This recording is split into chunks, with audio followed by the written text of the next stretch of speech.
Hello, my spooky friends. My name is Cassie. And I'm Caitlin. And welcome in to I'd Survive.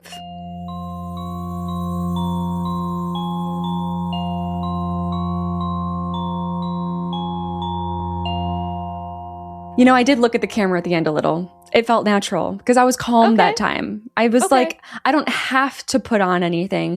So then it felt natural. And then I was ready to look at the camera because I wasn't putting pressure that time. I love that.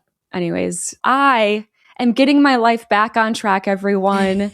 Yay! We're here. Everything's fine. The new PC, the last couple of recording sessions have been good and everything in between. And we're so back.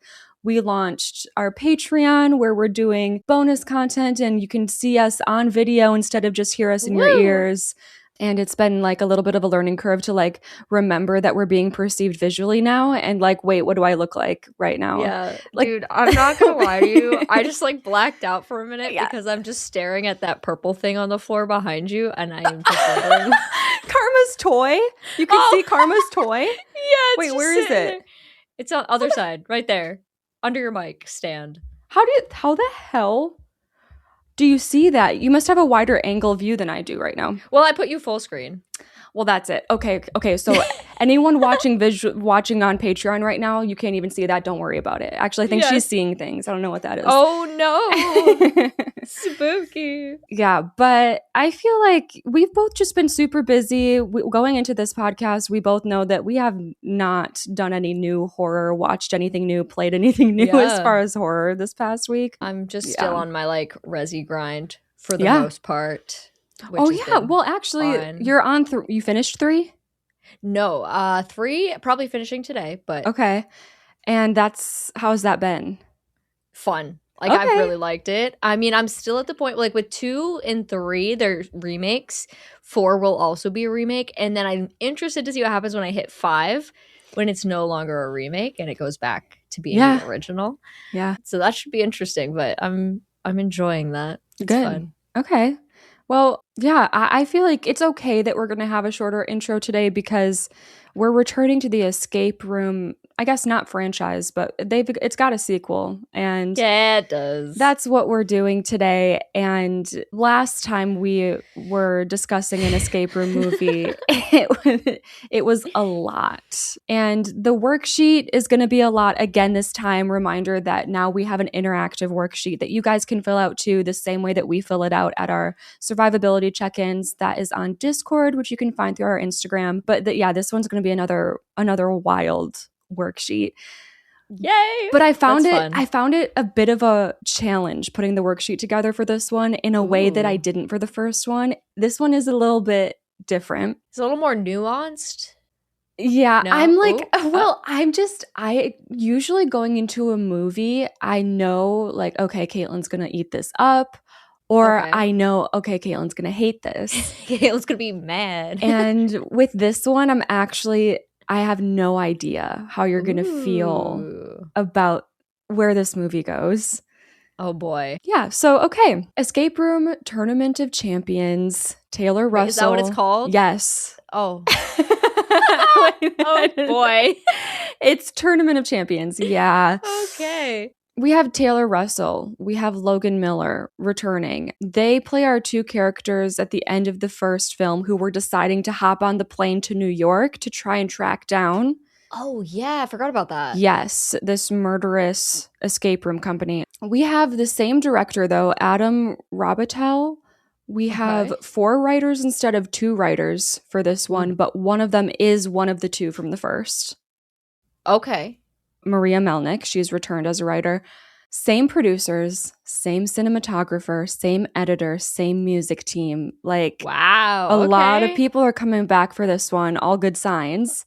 Yep. So it was released in theaters on July 16th, 2021, after multiple COVID-related delays. Ah, yes. With a $15 million budget compared to $9 million for the first film, it brought in $65 million in the box office. Damn. Compared to the $155 million the first time around. So big fall off from the first. Sure. But still like a success. Still profitable. I'm just like, it's so funny because like I don't remember these movies existing. Me either. So I'm just like, what do you mean it even made $65 million? I don't remember even being able to go to the theaters in 2021. Yeah, right? Like in summer 2021. I feel like that was like a big second wave happening.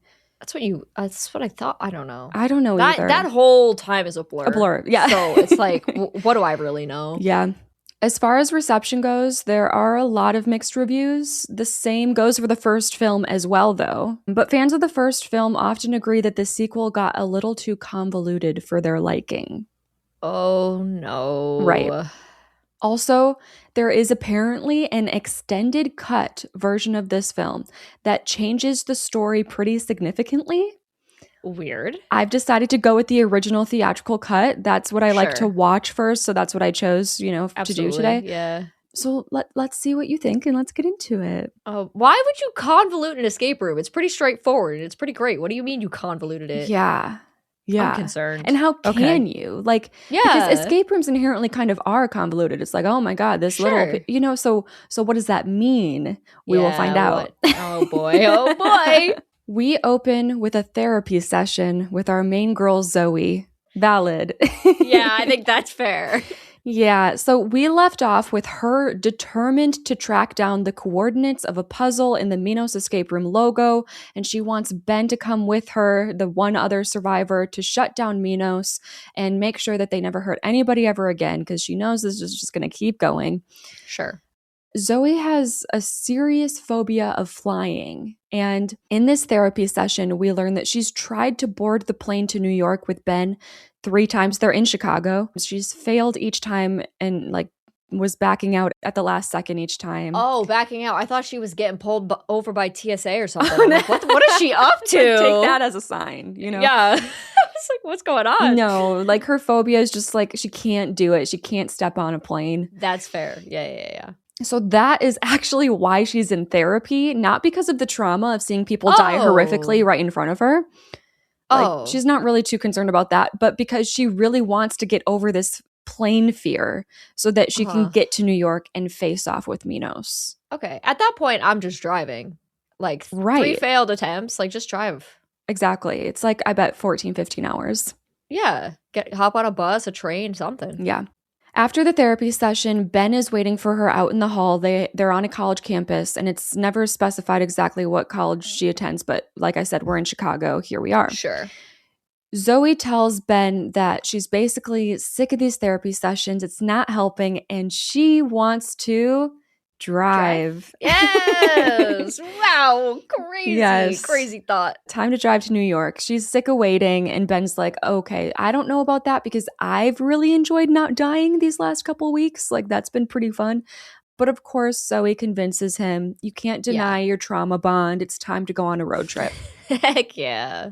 They do stop in a hotel to spend the night along the way, and I can't lie, there's a slight edge of romantic tension.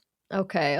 Between them, we don't get a one-bed trope or anything like that dramatic. It's just the energy, the way they speak to each other. It makes you stop and wonder, are they going to go there in this movie? Right. Anyway, they make it to the coordinates. The beginning of the movie is pretty fast moving. It's we just got to get to New York. That's where it really starts. I'm okay with that. Yeah. And so when they make it to the coordinates, it's just a creepy fenced off gate with your classic stay out sign up, and we're smushed between these tall city buildings.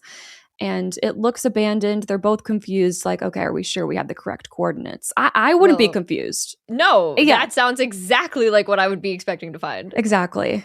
Zoe knows this is the place because apparently she's been tracking the location the last couple days, and just 2 days ago she saw she's been tracking it visually on camera. Don't ask me how. She's been watching it on her phone. Oh, okay. And just 2 days ago she saw a bunch of huge trucks offloading equipment and working at this site. Oh boy. So she knows something's going down soon. Sure. So she decides to go into this underground alleyway that runs beneath the building to try and find a door that isn't locked to get inside. Ben reluctantly follows her. He's sketched out, and they're not finding anything. But then some random, possibly homeless, possibly addicted to substances man comes out of nowhere, and he's like, I can help you get into that building if you want, but I'm kind of hungry. Hey, fair enough, man. Basically, you guys give me some food, I'll pick a lock. Okay. And Zoe and Ben don't even have time to consider their response to this before the man pulls Zoe's necklace off her neck.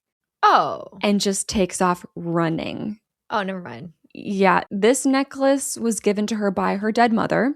Great. So she's like, oh, hell no. And Ben and Zoe both chase after him through the city. And they end up chasing him down into the subway and onto a subway car, but he jumps out as the doors are closing on them, and now they're stuck in the subway. Classic. And he's gone with the necklace. Damn. So Ben offers to talk to the police stationed at the next stop. Maybe they can track this guy down, but Zoe's like, it's gone. They're not going to care. Right. Let's just go back to the building. We can figure out how to get in one way or another. She's determined to just focus on her task at hand, which I don't really know. What is the plan? Like, even if you get into the building, we don't even have weapons. I don't know if she wants to just straight up kill the person who runs these games. How many people run these games? We don't know. Yeah, that's a good question. Yeah.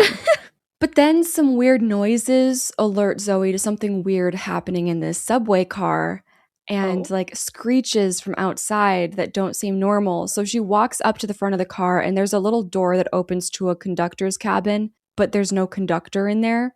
So like that's probably not good. Oh, that's weird. Yes. And then our subway car suddenly detaches completely from the rest of the train in front of us. Good. Mm-hmm. And we're on our own now. So Zoe starts screaming, and then the other passengers on the train car with us are like, you good? What's going on? Well, Zoe keeps an eye ahead, and as we see the rest of the subway drive off into the distance, the tracks suddenly change course, and we end up going a completely different direction. That ends with us crashing into an abandoned subway station. Oh, cool. Yeah, it's fun. It's a fun location. Sign me up. And I mean it when I say crashing. Like, we all go airborne and are thrown against the walls. Yikes. And I don't know how someone didn't break their neck here, but for the most part, we're fine. Okay. There are only 4 other people in the train car with Zoe and Ben, which I don't know how, but sure. Sure. We have 2 other men and 2 other women. Both women appear to be somewhere in their 30s. Their names are Brianna and Rachel. And then Brianna presents like more of a prim and proper, while Rachel's got a bit messier hair, heavier makeup. And then the 2 men are Theo and Nathan. And Theo's in his 20s, 30s as well. Very angular features, the type of muscular that's lean.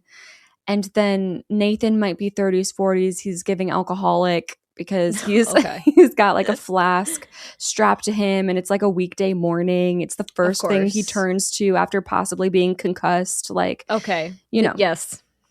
So Rachel did try to pull the emergency stop lever, by the way, while we were speeding down the tracks before, but it completely broke off. And Theo tries to use the emergency services button now to contact someone for help, but of course, no response for about 30 seconds. But then a nice welcoming voice kicks on over the speaker system. Attention passengers, please keep your belongings in sight at all times. If you see a suspicious package, please tell the nearest MTA employee.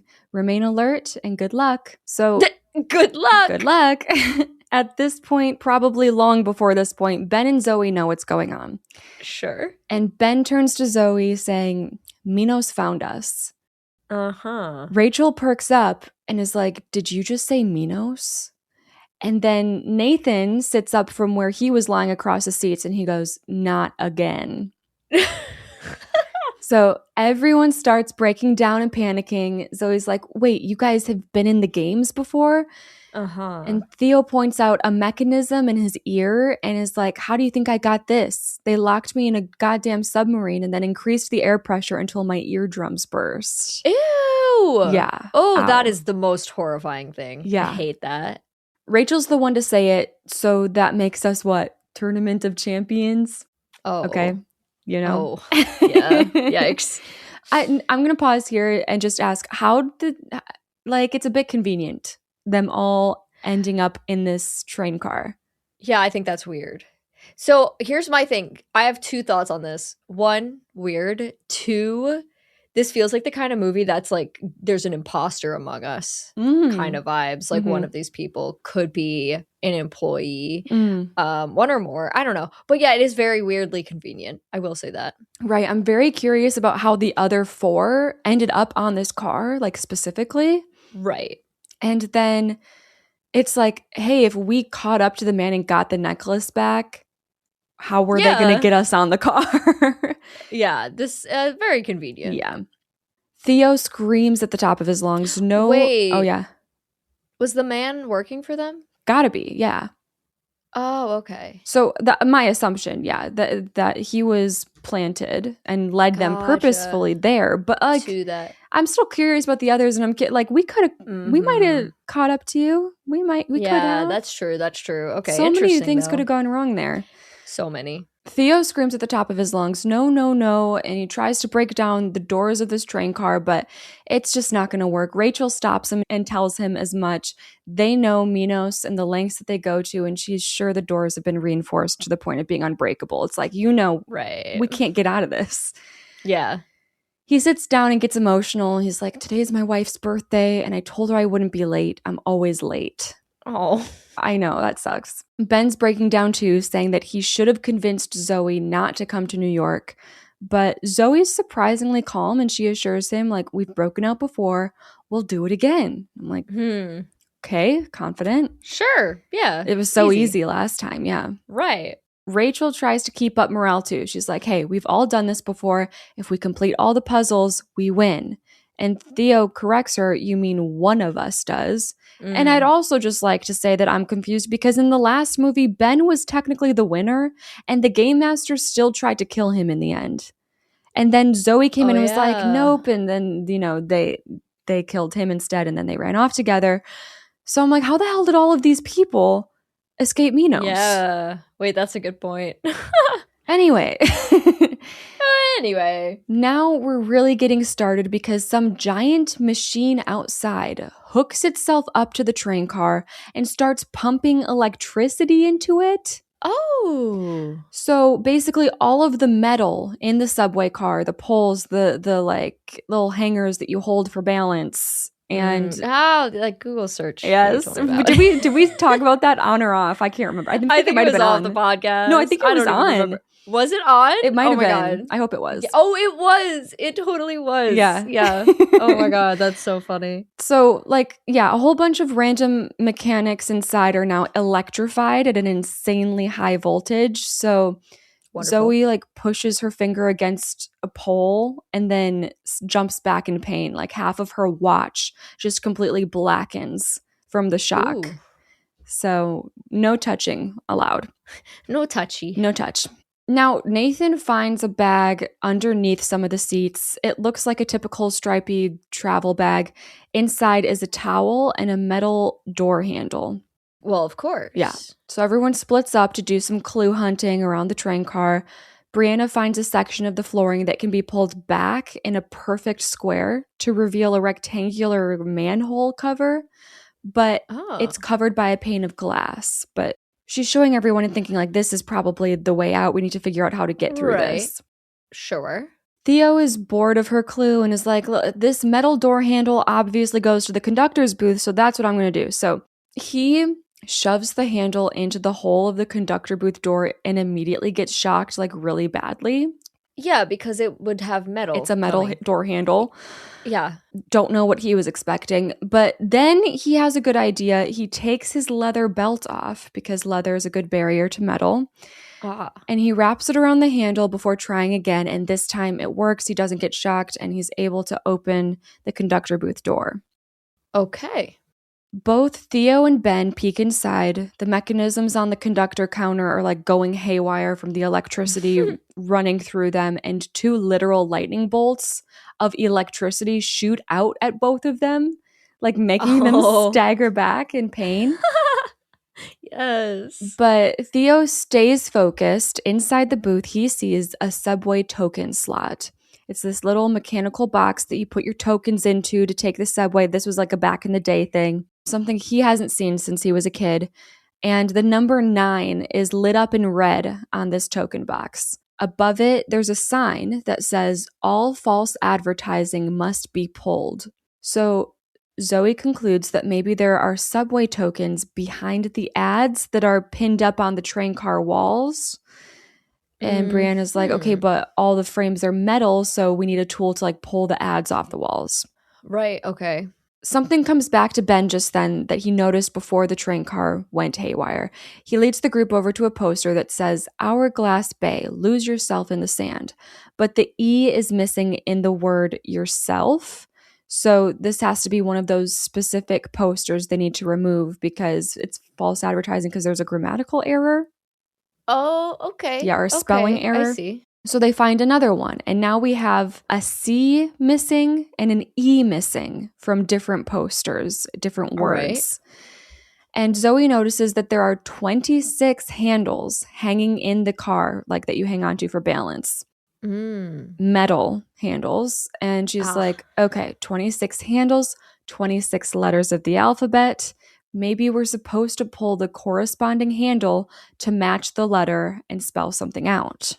Oh my God. Okay. Now they're all scrambling like, okay, how do we pull the handles without getting shocked? Me personally, I don't understand why we don't acknowledge Theo's belt as a possibility at this time. Yeah.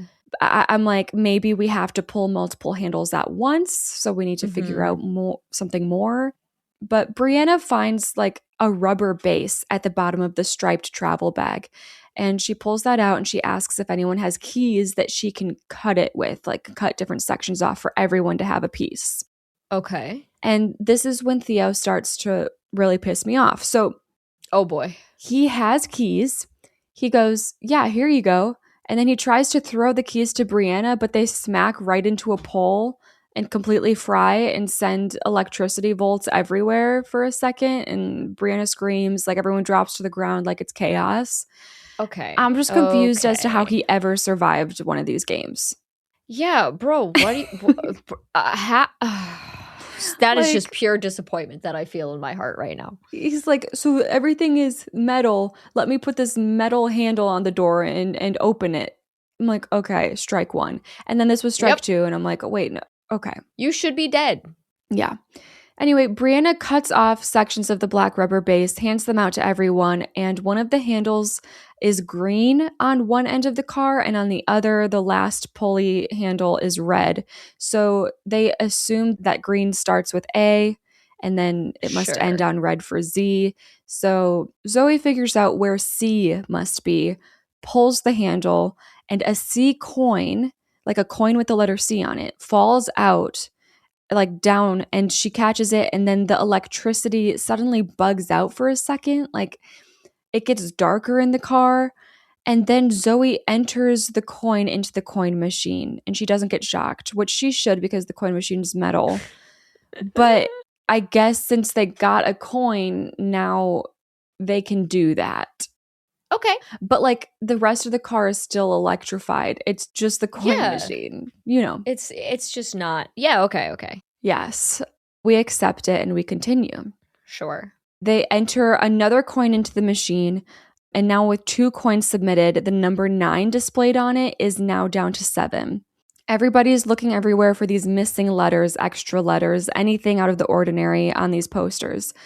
And we make it down to 3 letters left to find, 3 coins. But now at this point, the electricity in the main car is ramping up, and there are just electricity bolts flying everywhere. Okay. Like we can't really stand anymore. We have to like get down and avoid them, which is hard because we're trying to see these posters still. But Theo sees a poster with 3 missing letters in its title, the final 3. Oh, wow. He stands up to see them better, announcing that he found the letters, but before he can say what they are, he's hit with an electricity bolt, one of many. Yep. And he gets knocked into a pole, which he instinctively holds onto for balance. And once he's holding, he gets fried so bad that he can't let go. Yep. And Rachel takes like a big piece of the rubber that we have left from the bag and runs at him with it, pushing him off into the ground. But it's too late. He's dead. So. Oh, okay. Well, he deserved. No, he didn't deserve it. I know. He just. No one deserves that. But like, are we surprised he's the first one to go? Not remotely. Not remotely. When they all look up at the poster that he found, now that poster has been fried as well. Like it's all blackened and you can't see the sentence anymore and the letters. Oh my God. Which I'm also wondering, like, can't we just pull down all of the things? Because like, oh my God, wait, yeah. Would the coins not just come out? Wait, you know what I mean? Oh, this movie just took some liberties. Yeah.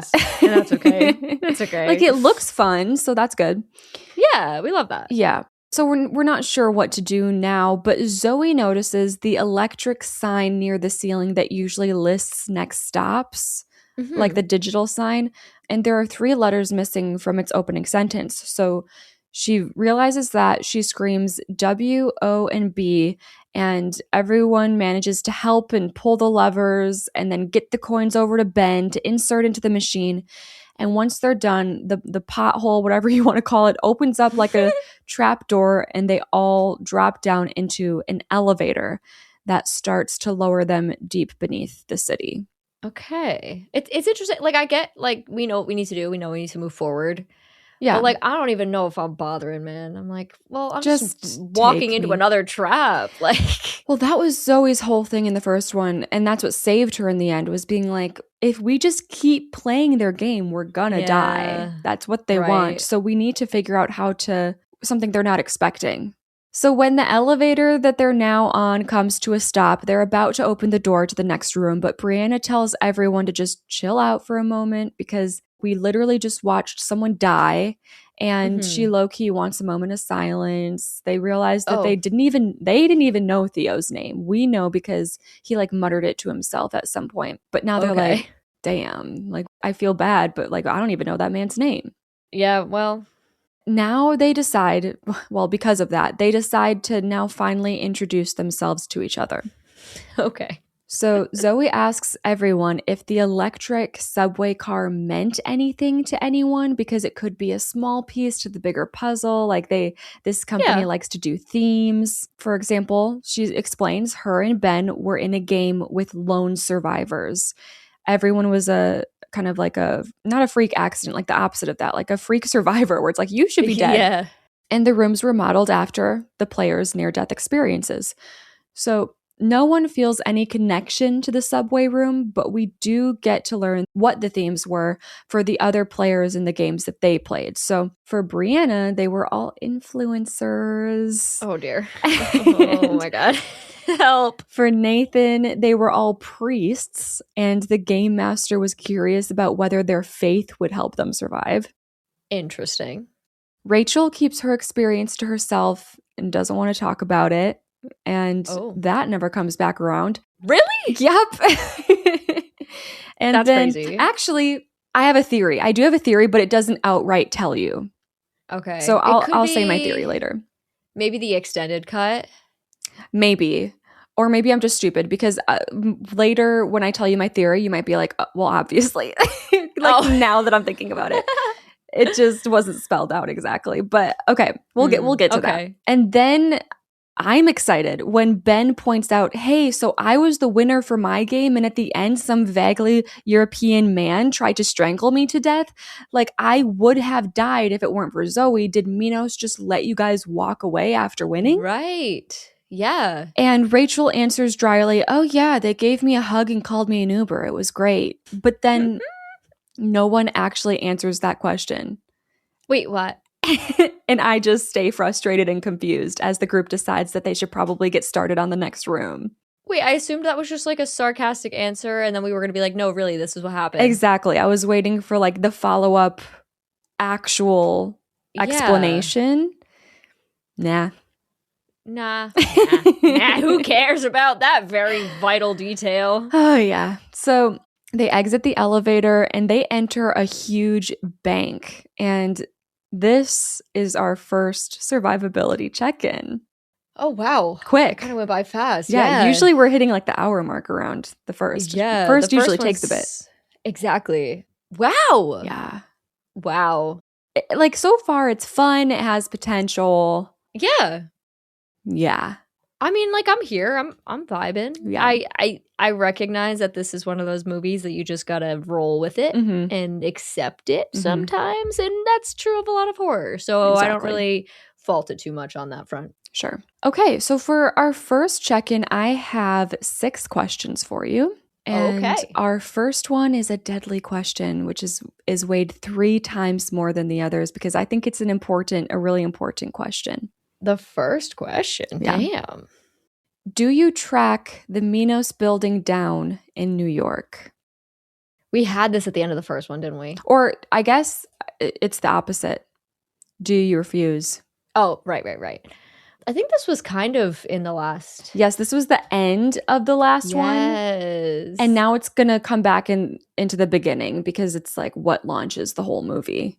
Can I look up what I put real quick? Oh, yeah. Oh my gosh, I wonder what I did. Because I already put my answer. Right. Yeah. Wait, no, give it answer first. Give it, like, what are you feeling right now before you see what you did before?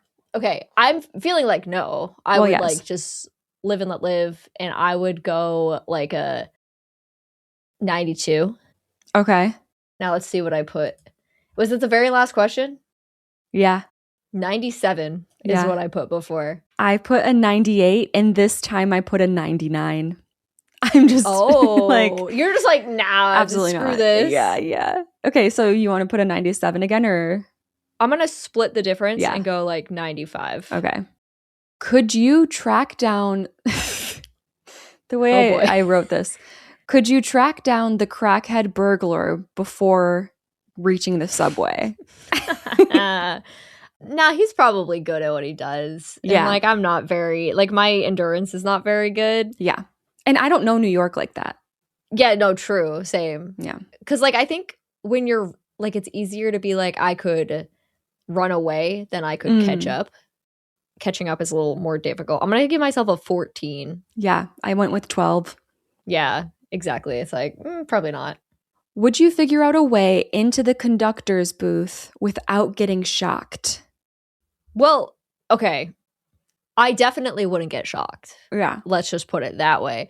But would I figure out a way? I didn't know that leather was a anti-electricity thing. I'm curious about, unless I just made this detail up, did you say there was also a towel? Oh, yeah. That never, like, comes back into play. Like, what was that about? I thought they were going to use the towel. Yeah, why was there a towel? I don't know. Because I probably would have, like, balled up the towel or, like, a piece of clothing, and I don't know if that would have been enough. I know, I wonder. It's possible that I would have... I know I wouldn't have just straight up put it on there. Right. So I'll give myself, I think, a 72. Okay, yeah, I went 78. Okay. I think there are multiple things you can try to do with what they have there to, like, barrier yourself and see what works. Right. Could you avoid getting zapped by the metal in the subway car? Like, avoiding the poles, like, not hitting your head on a freaking, like, hanger or knocking into a door. You know, there's a lot going on. There's definitely a lot going on, but I just know I would be, like, so stiff about every movement that I made. Mm-hmm. So I do think so. I mean, obviously, I could just have a little moment of forgetting, I guess, but I'm gonna go 93. I went 74. I still high. Okay, because I'm just like, just chill, just stay still. Yeah, that's what I'm thinking. Sit down, like, between tasks, you know. When electricity starts flying, that would be different. You never know, but even then, like, just don't stand up. Yeah, just don't do that. Would you realize that you need to look for anomalies on the posters to find the coins for the coin box?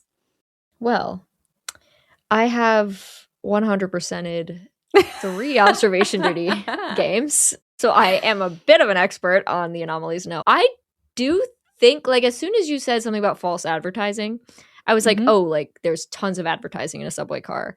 So I know I would look at those.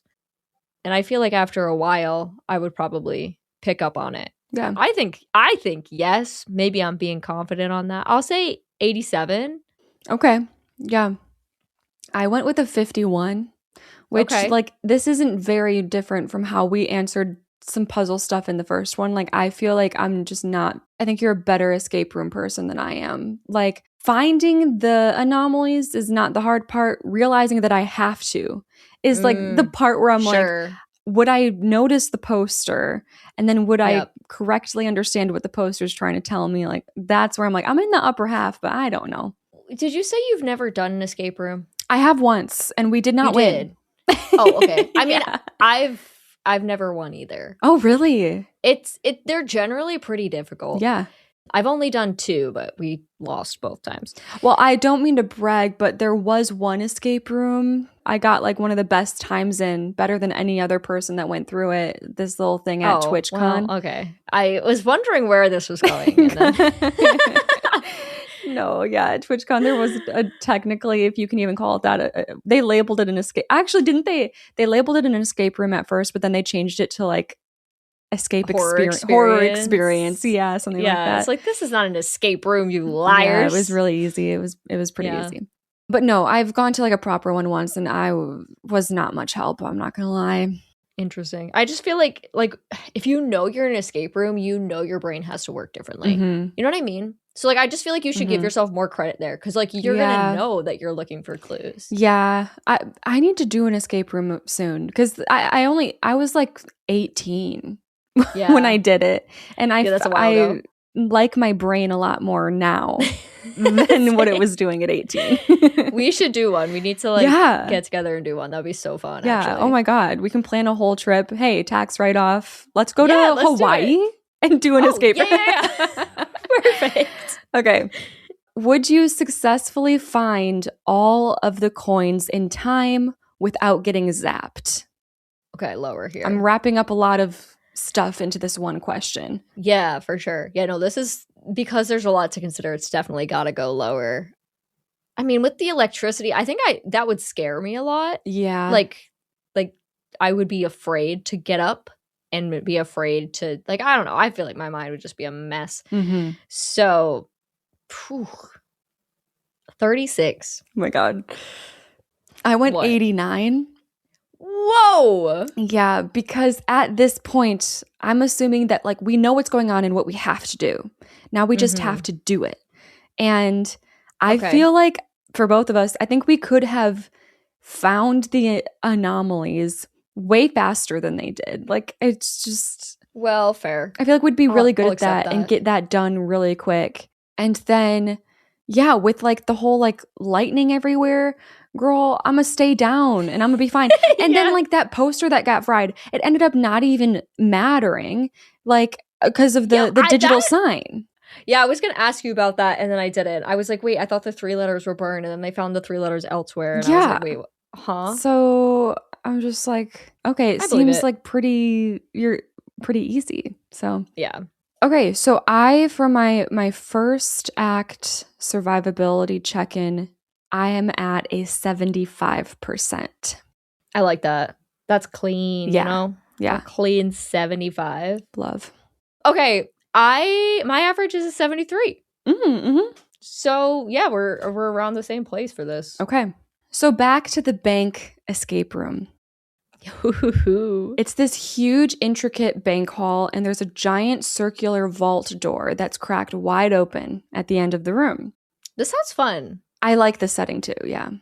Sounds cool. So everyone hesitantly starts to look around a bit, and when Brianna takes a step onto this specific square of the tile flooring, it sinks slightly beneath her, and a laser grid is activated. Oh, hell no. Hell no. Crisscrossing through the entire room, and Brianna instinctively steps back a little, but she backs up right into a laser, which slashes across her shoulder blades. Wait, so like it cuts her? Yeah. Oh. It like almost like a line of acid. Oh, geez. Oh, fun. And she winces and leans forward again, and everyone around her notices the sunken tile, so they help her slowly move through the lasers to get off that tile. She does. We're fine. But those slashes on her back are pretty gnarly. Her skin is fused with her shirt. And gross. So we want to do everything we can to avoid stepping on the wrong tiles, which of course is the only path to the vault. Naturally. So how the tiles work, like in the layout of this room, they're not standing on tiles right away when they walk in. And then there's 2 bank counters on either side of the room. Oh, okay, yep. And when the bank counters start, that's kind of when the tile flooring starts and leads all the way down the rest of the room. You can't like hop on the bank counter and avoid the tiles, because at the end of the bank counter, there's like a whole section of tiles at the end of the room still before you get to the vault. So we don't have much time to figure it out, because over a speaker system, a voice rings out to inform us that the full laser grid activation begins in 10 minutes. So if we want to avoid that from happening again, we got to start figuring out this puzzle, figure out which tiles are safe to step on. Okay. Nathan notices a bowl of cherry suckers on a little decorative table near them, and when he takes a closer look at one of those suckers, he notices a key inside. So Zoe smashes the sucker, takes the key, and then hops over one of the main counters on the side of the room. Behind these counters are also like there's no tiling that you have to worry about, so you can just walk behind them. And also behind these counters are little side rooms, like lined with locked safety deposit boxes, like a whole wall. Oh, okay, sure. So she starts testing this key out on all of them, and there is a lot of guess and check going on. Like, how do you know which one it fit? But it must fit to one of them. Right, it's got to fit somewhere. The others continue to check more suckers, and Rachel finds another one with a key inside, so she breaks that one, and she and Brianna go behind the opposite counter into that safety deposit box room to test this key out. We now have 8 minutes left before the full laser grid activation.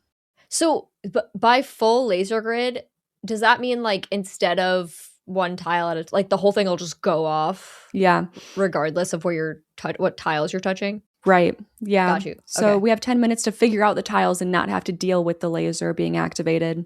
I got you. Yeah. So now Nathan sees a little ATM machine on the side. Triggered. Shout out ATM. Wait, dude, did you see on Discord people were like, ooh, 50th episode coming up. I wonder if it's something special. And I'm thinking to myself, that's ATM, bro. It's special, all right. It's a special episode. That's so funny. No, man. I'm happy with, though, it's Salem's Lot being like the kind of year anniversary episode. Yeah, right. And that feels nice. That feels good. Yeah. That works. That's so funny. Okay. Yes. Little ATM machine to the side. It lights up and it's a speaker like rings out and says, "Welcome to Illuminous Bank. For payment following the death of a loved one, please enter your PIN." So we have to find a 4-digit code. Love that. Ben starts searching the safety deposit box room that Zoe's in, looking for a PIN code anywhere. On the ATM itself, Nathan reads, step 1, enter the PIN. 2, follow instructions. And 3, don't forget to take your receipt. And then it also says, in case of difficulty, please inquire at the counter. All right. Now we're down to 7 minutes left. And Ben notices that all the safety deposit boxes are 3-digit numbers, except for one that is labeled Sonia. Oh, yeah, that would stand out. Which I'm saying, like, how would you not immediately see that? Right, we've wasted minutes. Yeah. I feel like you and me, we would have found that so quick. Yeah, no, for sure. So they try Zoe's key out on the box, and it opens. Surprise, surprise. Oh my God. Okay. And hundreds of little razor-sharp diamonds come pouring out. And we see a portion of the bank counter release and lift up slightly. Okay. This random section. Over with Rachel and Brianna, they also have found the Sonia box on their side and have opened it up, activating another section on their bank counter to do the same thing, activate and lift. Okay. And then they find 2 stacks of blank bills inside their box. Oh. None of the characters, though, have noticed anything happen with the bank counters, just the audience. Oh, just us because we're cooler. Yes. We have 6 minutes left. Ben's still thinking about a portion of those ATM speaker instructions that said following the payment for a death of a loved one. He asks Zoe what that's called when you get paid for a death, and she realizes she knows the term blood money, apparently. I've heard it, but I guess... I would not have put it here. No, I wouldn't have put that together. No. Yeah. No. So Zoe calls out to Rachel and Brianna to bring the blank bills over to them. So Rachel hops her bank counter, but doesn't get far because she steps on that activated portion of it. And when she presses down on it, the lasers return. Why did she do that?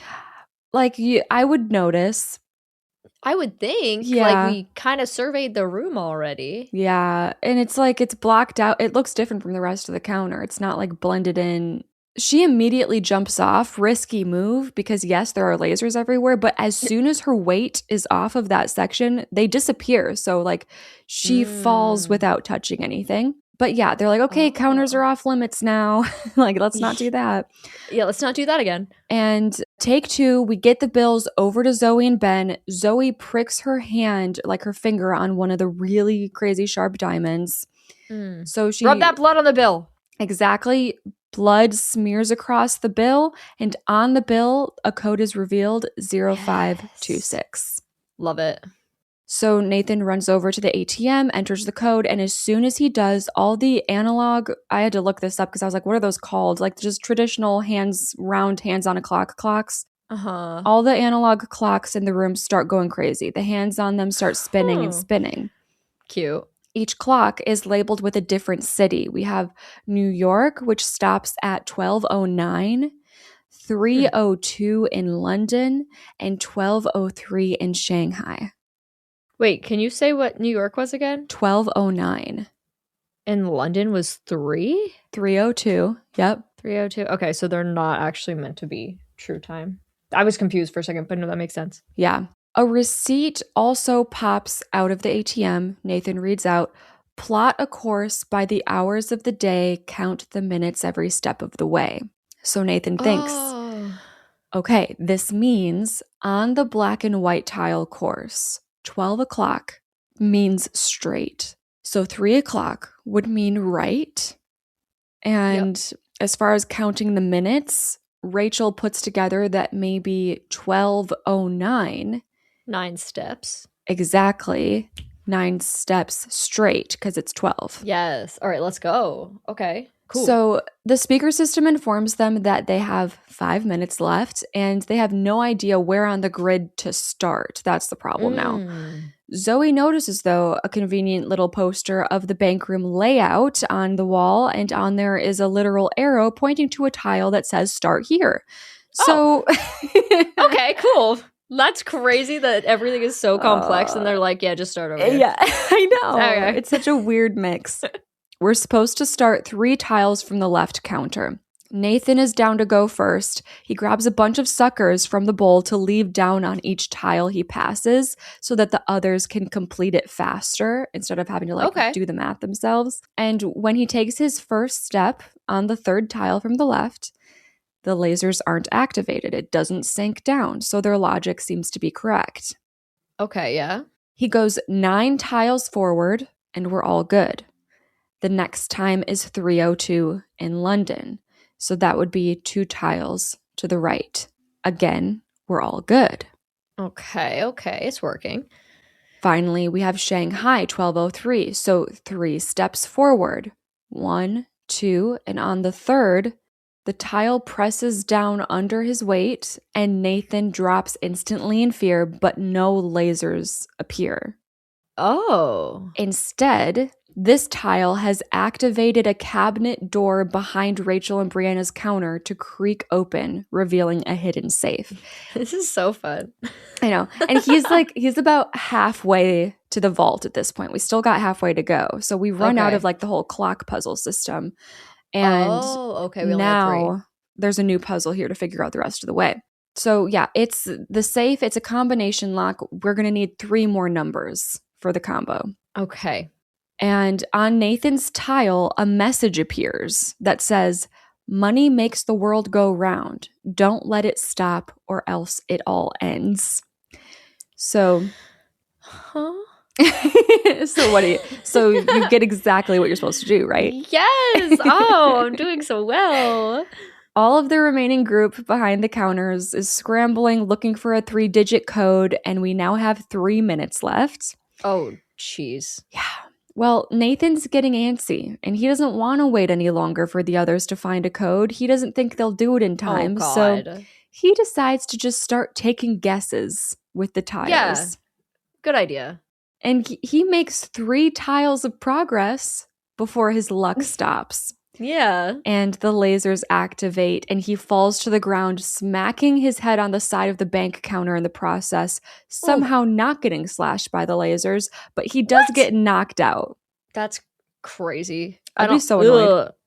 Yeah, no, that whole thing annoys me. Also, just like, I don't know, like, why the thought of like hitting your head? Ow. And I'm also thinking, like, banks. I feel like banks are just fucking hard. Why are they hard? I don't know. Like, they just are. Like, if you fall anywhere at a bank, like, you're probably dead. You're done. That's it. That's how you go, dude. Yeah, so now he's knocked out. So Brianna and Rachel have to carefully move through the lasers up on the counter, lean down, grab him by his arms, and drag him off the tile. Bro, we don't have time for this. Like, why did you do that? And the lasers do deactivate. Now we've got 2 minutes to figure this out. And we're going to have to carry Nathan. Yeah. If we want to be good people. I mean, we could leave him behind, but like, we're not going to do that. Right. Unfortunately. They start thinking about what the clue on the tile said. Money makes the world go round. Don't let it stop or else it all ends. Rachel has a bit of an epiphany and goes back over to the lock on the safe. Makes the world go round. Don't let it stop. So she goes and starts spinning the lock around and around until it suddenly just clicks and a capsule comes loose. The combination lock itself is actually like a little capsule, the size of like a water jug. So I don't think I'm doing that. Yeah, I don't know if I like that. That I just don't think I'm doing. Because, like, what do you mean? Like, how is that super relevant to the clue? It's not. It's just about spinning. Right. The only way I would do that is just me panicking and just being like, spin, spin, spin. Yeah. Like, right. Not because I think it's genuinely what I'm supposed to take from that clue. Right. Okay, so inside this capsule is a transparent piece of paper with a red path on it, like a blocked, highlighted red path. And Zoe tells them to put it back in the capsule and throw it over to her. So they do. And Zoe puts this paper up to the little room map on her side where it matches up with the tile flooring, revealing the remaining pattern of the tiles leading their way out. Right. Okay. That's actually, oh my God, that seems hard though, because it makes me think there used to be like a Nickelodeon game show where you had I remember. Yes. And it looks so easy, but like when you're there and like you have to think about the tiles, like from that perspective, it's way harder than like an overhead perspective. So I feel like this would be trickier than you think. You just unlocked memory. Was that Legend of the Forbidden Temple or something? No, what was it? Something different? I loved Was that another little game type thing? Legends of the Hidden Temple was like a goated game show I used to watch when I was a kid.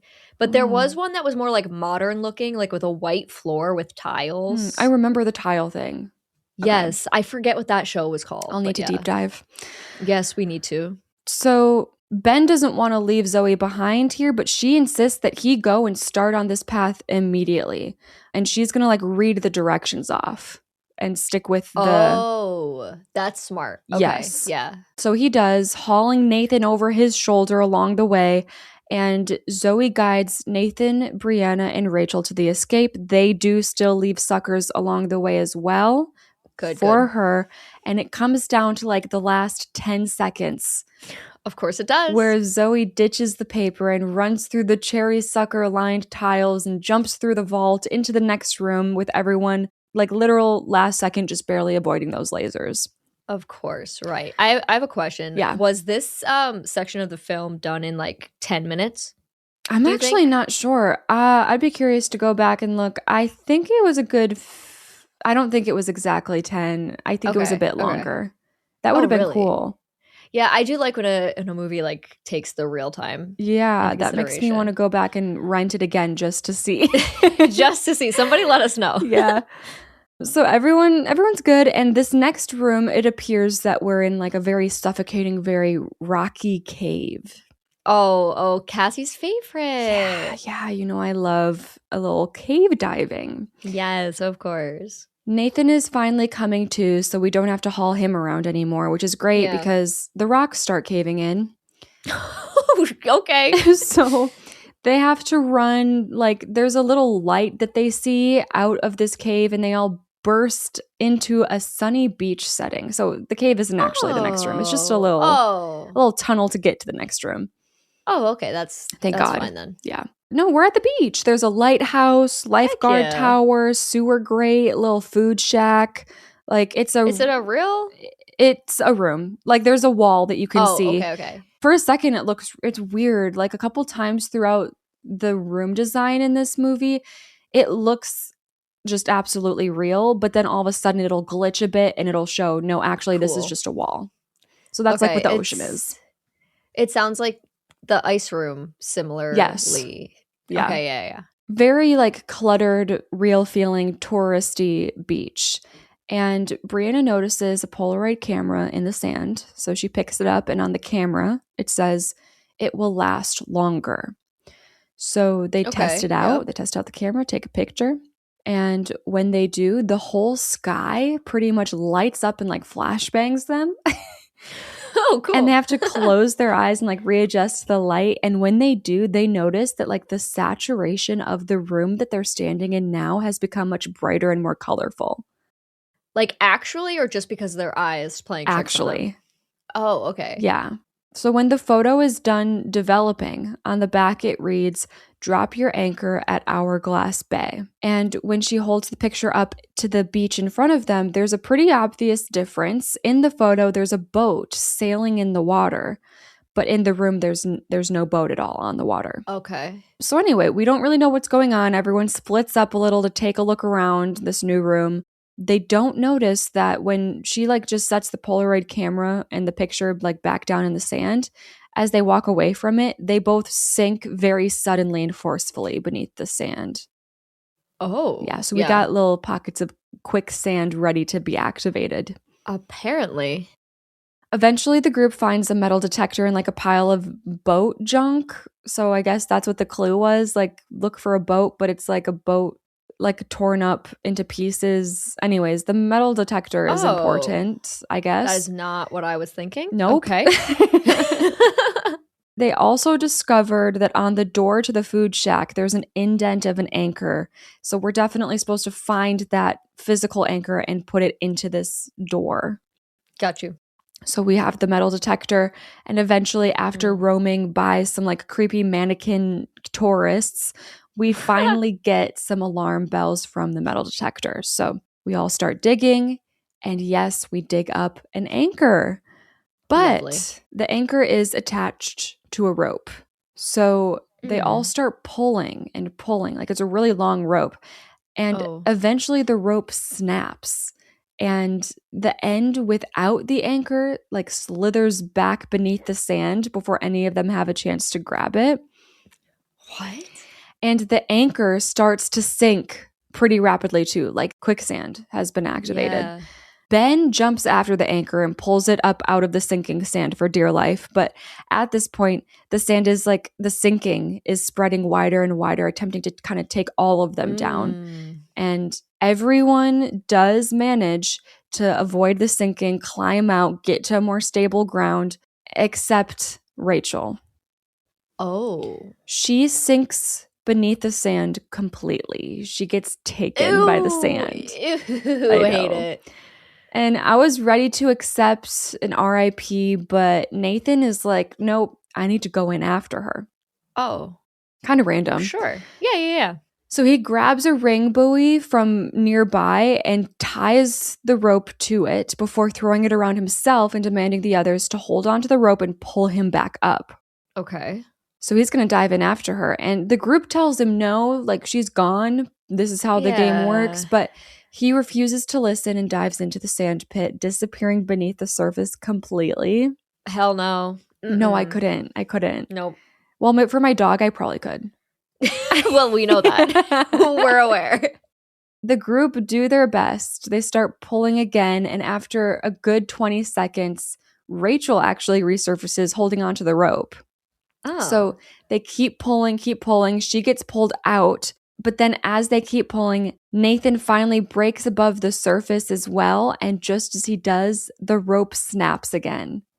And he gets sucked back down. And Rachel starts panicking and is like, we have to do something. He saved me. We have to save him. Yeah, right. But there's not enough rope left to like do this again.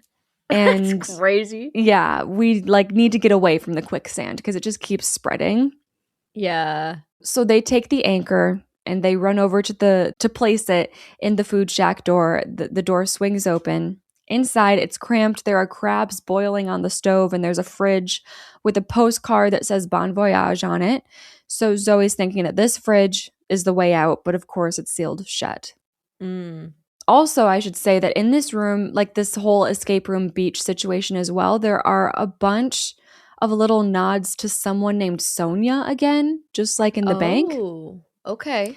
But anyway, the food shack, the fridge isn't plugged in. They need to find an outlet or a plug of some kind is what they're thinking will get it to open. So we all go into chaos search mode, and Zoe notices a light switch on the wall that's shaped like a lighthouse. So obviously we need to turn it on and see what happens. They do, and the food shack immediately starts to break down a little bit and like slowly sink into the sand. What is going on? Outside, it goes completely dark, and the lighthouse lights up, pointing its light somewhere down the coast. Ah, I see. A ladder has also now been activated along the side of the lighthouse that wasn't there before. So Zoe's like, yup, gonna go see what's up there. Let's go. So she runs off, makes it to the top, and then looks through the telescope where she sees a message on a bright sign that says, I can't see you, but see is spelled S-E-A. Okay. And Ben is the one to connect those dots. So the tourist mannequins that were near the ocean before, they had shells on their eyes. We couldn't see their eyes. Oh. So he runs over to those, and they're mostly like sunken into the sand at this point, but their seashell eyes are just barely still showing. So he grabs one, pulls it out, revealing it to be the plug that the fridge needs to connect to. The shell or the mannequin? The shell itself. He pulls it out of the eye, and like the shell is actually a plug. Oh. Yeah. Okay. So perfect. He starts screaming at Zoe that he's got it and she can come down now. Inside the sinking food shack, he hands the plug over to the girls, and yes, it works. The fridge opens, revealing a tunnel inside to follow. Okay. But up by Zoe, something caught her eye before she started descending that lighthouse ladder. So the lighthouse is right up against the wall of this room that is the sky. And a big like moon mechanism is hanging, like it's supposed to be the moon, but who knows what it is. But there's a tool up in the lighthouse that she thinks she can use to pry the moon off the wall. Like she thinks there might be something behind it. So yes, behind the moon is also a long tunnel. Oh. And she would rather take this exit than the exit inside the sinking food shack, because maybe this one is a real exit that they weren't supposed to find. Yeah, no, I would probably think the same. Yeah, because it's weird. Because it's not like nothing led you to it necessarily. Yeah. There just happens to be, but there so happens to be a tool there that that is useful. So it's like, maybe. But this still feels weird. I don't know. Yep. Anyways, she screams all of this to Ben, and he's ready to run up to her right now and like follow. She wants to take this moon path. Ben's ready to do whatever she says, but he tries to take his time to convince both Brianna and Rachel that they should listen to Zoe's plan instead of following the obvious exit that the game wants them to take here. He's able to convince Rachel, but Brianna refuses to listen and leaves through the main exit in the food shack instead. Oh, okay. So now Ben and Brianna need to run over to the lighthouse, and it's scary because at this point, like the sand is literally bubbling and sinking. Ooh. But they do make it to the ladder, and Brianna gets to the top of the lighthouse, but as Ben is climbing, the ladder rungs are starting to retract back into the lighthouse. Oh. And he's about 5 feet like from the top when they retract completely, and he falls back down to the ground and sinks into the quicksand. Yeah. Wait, Ben? Her man's, yeah. Oh. So Zoe's devastated and frozen in this moment of disbelief. That's her bestie, maybe more. And he's literally here because of her obsession with coming to New York and tracking down Minos. Mhm. But no, she doesn't have much time to grieve. We got to go. We got to climb up into the tunnel. Yeah. And she and Rachel escape. And at the end of this tunnel, at the end of it is a grate that they break through. And now they appear to be in New York's sewer system. Always the sewers. Always with the sewers. Always. But before we continue, this is our second survivability check-in. Dang. There was some weird stuff going on at that beach. Weird. Mm-hmm. Very weird stuff. I'm a little concerned for my score in this act. Oh, yeah. Yeah. This is our longest stretch of questions, I think. Yeah, I definitely. do see that, yes. So we have 15 questions that I need to Let's ask you here. Yeah. go. Can you avoid the lasers through the entirety of the bank escape room? If I had to navigate it and like that was the goal, I would say probably not. I'm not very flexible. Mm-hmm. But in this scenario, I feel like it's not that complicated just to avoid them. Mm-hmm. I'm going to go 85. I went 53. Okay. Because when they do get activated, it's really just like a matter Quick. of chance whether you're Yep. like in that line of fire or not. Sure. So I wanted to stay in the upper half because it didn't really get anyone. But like it does feel a bit like a 50-50 chance. That's fair, yeah. Would you find the keys in the cherry suckers? I was literally thinking that that's like one place that seems a little tricky. I don't know what. Just you say your thing first and then I'll say mine. It's just funny that you say that. Okay. It's very telling to both of our personalities. Oh, I think I know what you're going to say. I don't know if I would have looked at that and thought of it as part of the puzzle. I think eventually maybe, but I'm going to go 58. Right. So I went 91 because if we're in a room and there's any food anywhere of any kind, yeah, it's going to draw my eye and I'm going to pay attention to it and I would probably be the one to find that. Yeah. That, you know what? I believe this. I love a cherry sucker. It's like one of those classic ones. Would you find the Sonia safety deposit box and open them? Yeah. Like the fact that it took them that long to find it is upsetting to me. I mean, I'm going to say 98. Like, I don't care. I went 99. Like, that pissed me off. Yeah. I was like, you that's guys crazy. are smarter than this. I've seen you be much smarter than this. Yeah. And that seems like a very, very easy one. Yeah. Would you know to smear your blood on the bills to get the ATM code? Yes. Well, it's like the clue where you're like, oh, they're talking about blood money. We need to put blood on the money. I would never come up with the term blood money. But like the fact that the diamonds are like sharp and pointy, if I started bleeding, my mind would go to like invisible ink. Okay. Yeah, like why are these bills blank? Yeah. Invisible ink would definitely like cross my mind. And I think it would take getting cut though for that to happen. Like I don't think I would be like, oh, let me slice my hand open. Right. So with that being said, maybe I'm not so confident. Maybe I'll say 47. I went 18.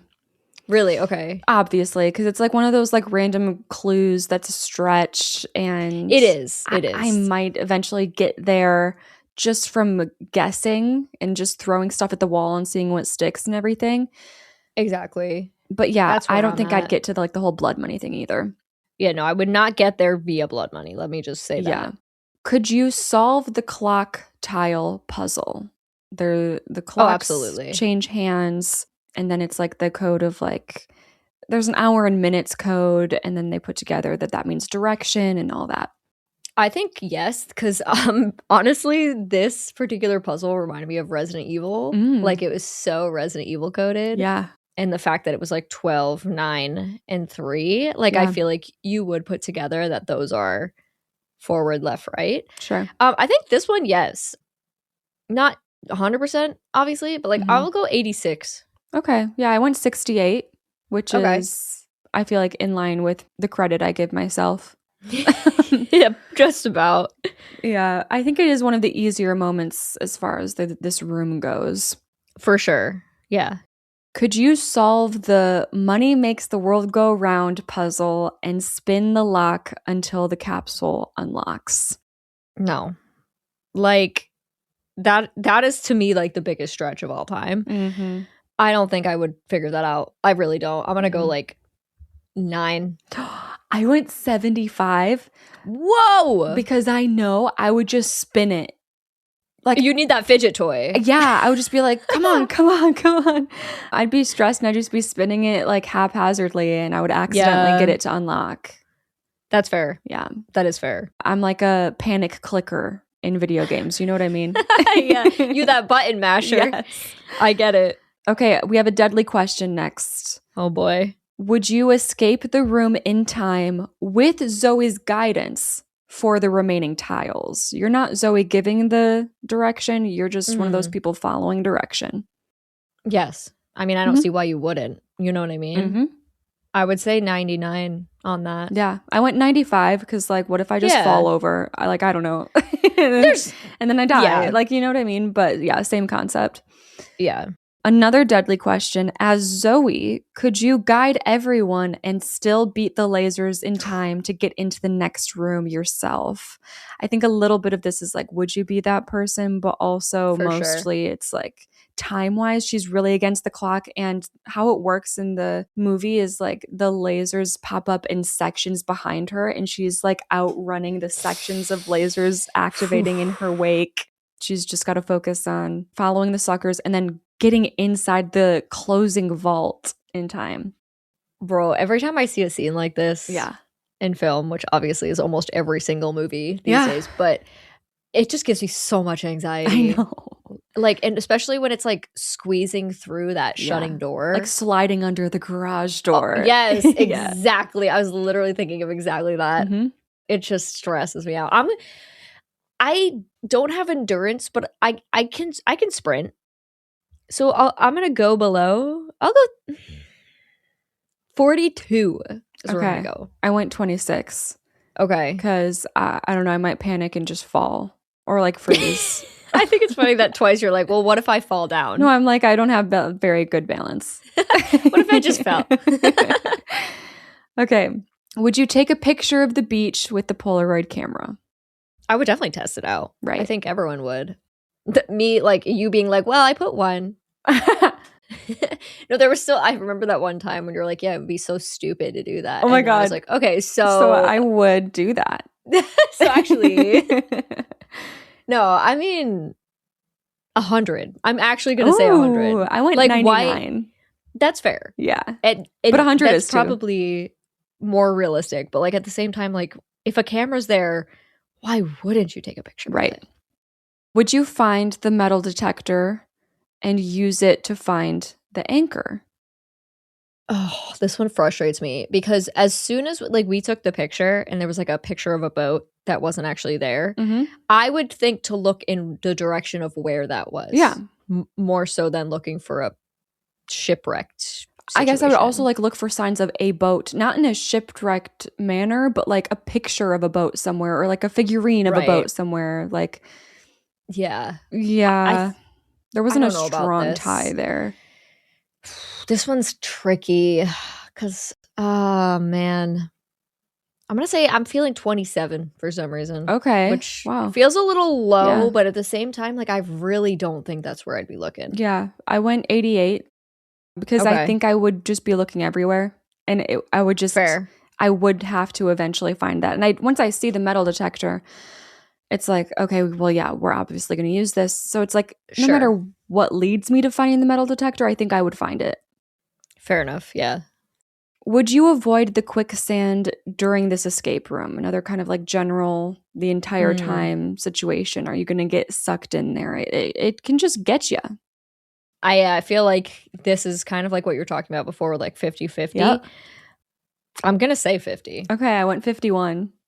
Yeah. Just because like most of them got out of that. Right. Would you sacrifice yourself to save someone else sinking in the sand? Oh, no. I actually, this is important. Would you refuse? It's one of those weird ones where it's like, would you refuse to sacrifice yourself? Yeah. No, I'm not doing that. Yeah. Like, I just think it just seems like it doesn't make sense in this I moment. don't know why where he it's did. Like if it was Ben jumping after Zoe or exactly vice versa, it's like this was a bit random. right. Like, I don't know. I feel like you would have to see this level of commitment in every moment of death where we don't see that. And I just like the thought, first of all, my first thought about going under the sand is like, oh my God, my eyes. I know. Like, ow. Like, if any sand. Oh, no, I couldn't do it. I'm so sorry. Yeah. Especially if I don't really know you. I can't even breathe underwater without plugging my nose. Oh, me neither. Yeah, so the sand would be bad. I would panic. And yeah, no, I'm going to go 95. Yeah, I went 99. I'm with you. Yeah, like, I don't think I'm doing that. I'm so sorry. Like, if it's my dog or, like, my family, maybe, probably. Exactly. Panic. I'd just be like, and just get in there. Yep. I'm with These random people I just met today, no. I'm so sorry. No, I'm with you. Yeah. Would you find the plug for the food shack exit? So this involves, like, getting to the lighthouse, cracking that code. I can't see you. The mannequins, the shells on the mannequins. Get that. You're good. I kind of feel like, even though it's like a very ridiculous kind of puzzle, I do feel like I would, because the shells on the eyes would strike me as something. And then to then also see that sign, which feels like if you go up there, you're going to see it. And you know everything means something. So I do think so. 83. Okay. I went 60, which is not bad for me. If it's like 60 plus on a puzzle, that means I'm like giving myself some credit. It's like, no, I got this. I got this. Yeah. Okay. We're ending on 2 deadly questions. Oh boy. Would you successfully escape through one of the beach exits, either the fridge or the moon? Yeah. Right? Let me look kind of back at all my scores here. I feel like I've had a pretty successful run going through here with some low scores mixed in. I'm going to give myself a 61. Oh, I went 79. Yeah. Oh, okay. Yeah. I think yes. I'm just willing to pull it down a little bit. Okay. Yeah. And then finally, a bit more of a targeted question. For the lighthouse exit, would you make it to the lighthouse exit, the moon, in time before falling into the sand pit? So who do you think you are here? Because if you are Ben, he did everything right. And he just didn't have the time to make it up the ladder before it retracted on him. So are you him who's like running around, making sure other people have the time to come and go to this exit if they want, getting the plug, you know? Or are you Zoe who's up there at the lighthouse giving the code, figuring it out, finding that exit? Or are you one of the girls? Are you the girl who, actually, I'm not even at the moon exit. I went through the fridge. Right. Or the other girl where it's like you're kind of being shepherded along and you're like, okay, I'm whatever. Here I go. I'm coming. I think I am Brianna, I think her name is, because I do think like there is a part of me that's very like, let me do it. Like I like to like take control of things, but I feel like I would be a little bit selfish in this scenario of like just rushing to the ladder and getting up there as quick as possible. Yeah. Like, so I could see myself being a little more shepherd. Yeah. Let me see. I'm going to go 73. Okay. I think I would either be Zoe or Ben. Okay. I'm not sure. I think there's like a 38% chance that I'm Zoe and I'm like on that lighthouse already and I'm like maneuvering everything and giving the info and everything.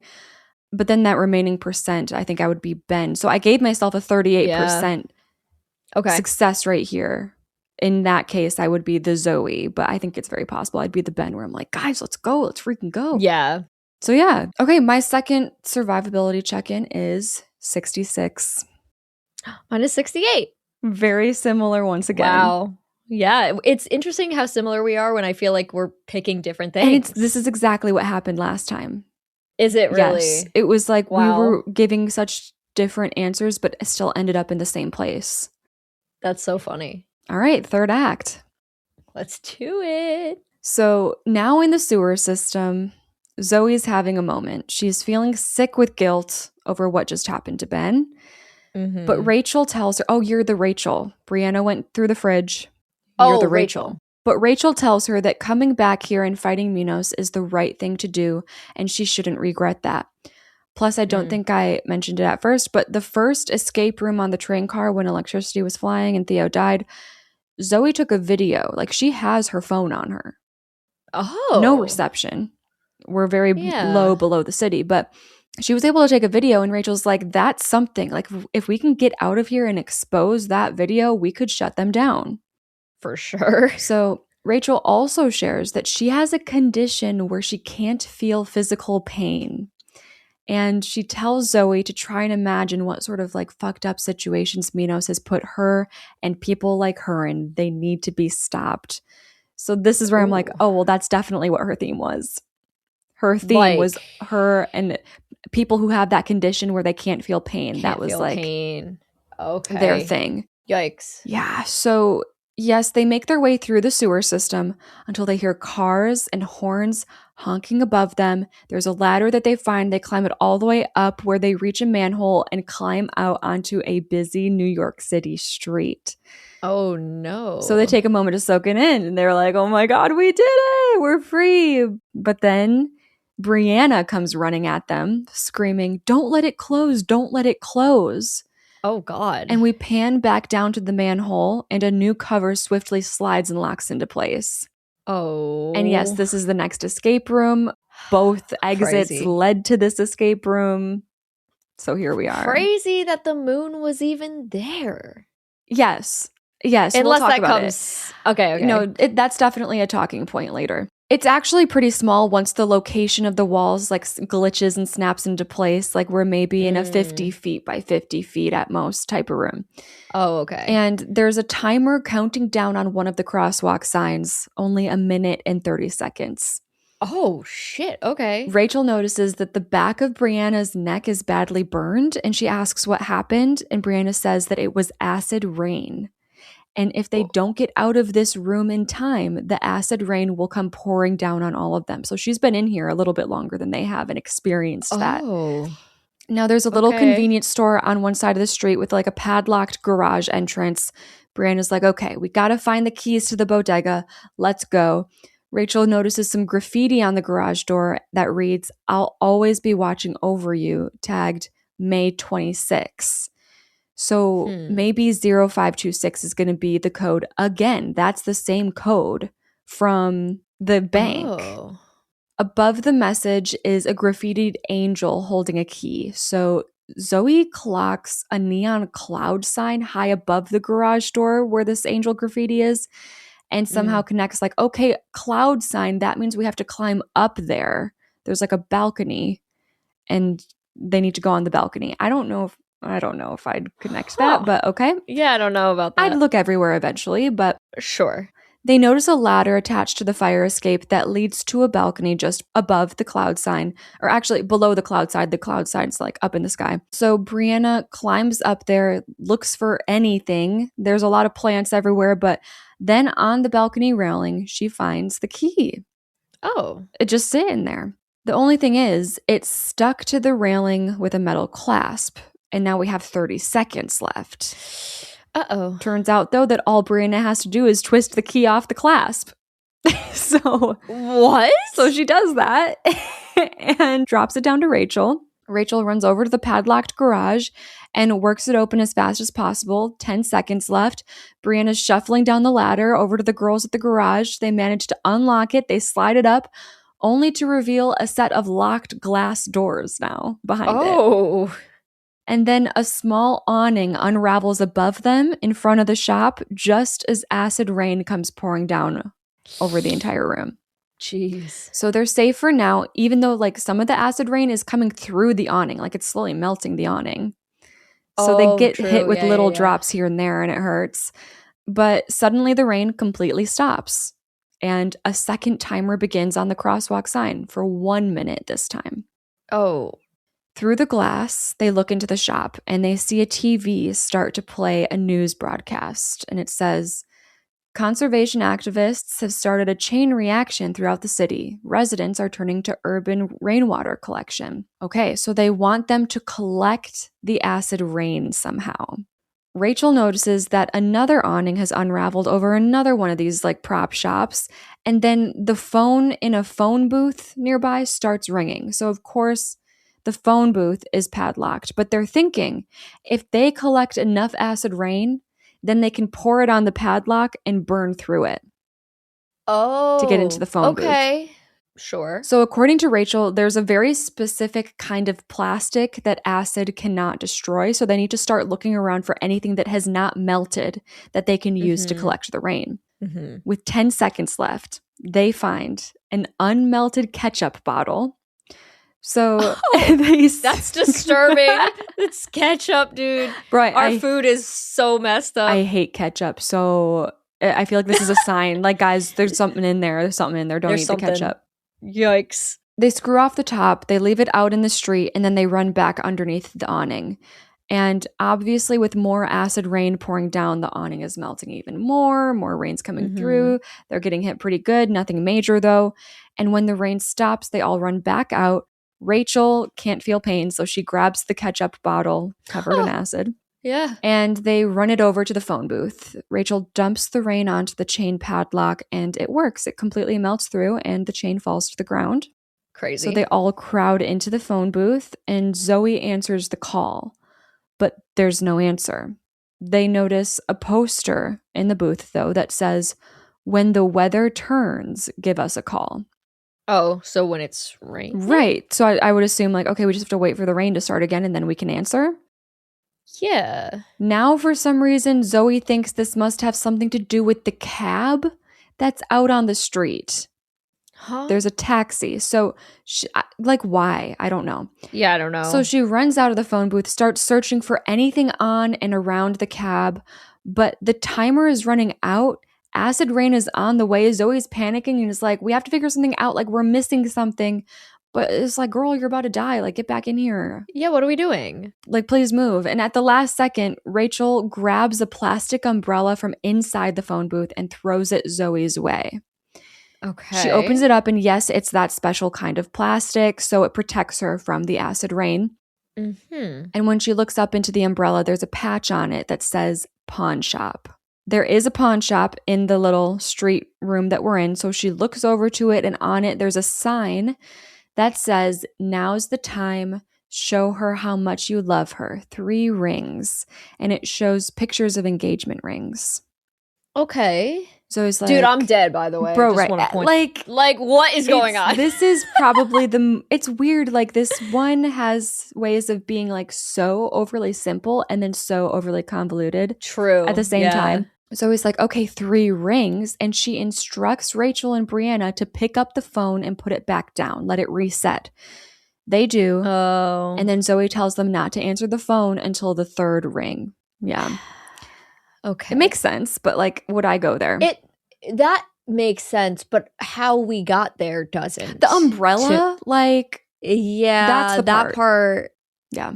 Because when the weather turns, I would also just like wait for the rain and pick it up during the rain. Like, I would not think, oh, let's use the umbrella in the rain. Yeah. That's going to point us over here to bring us back here. That would not compute. So when they answer the phone on the 3rd ring, the taxi door, one of the taxi doors flings open to the back seat.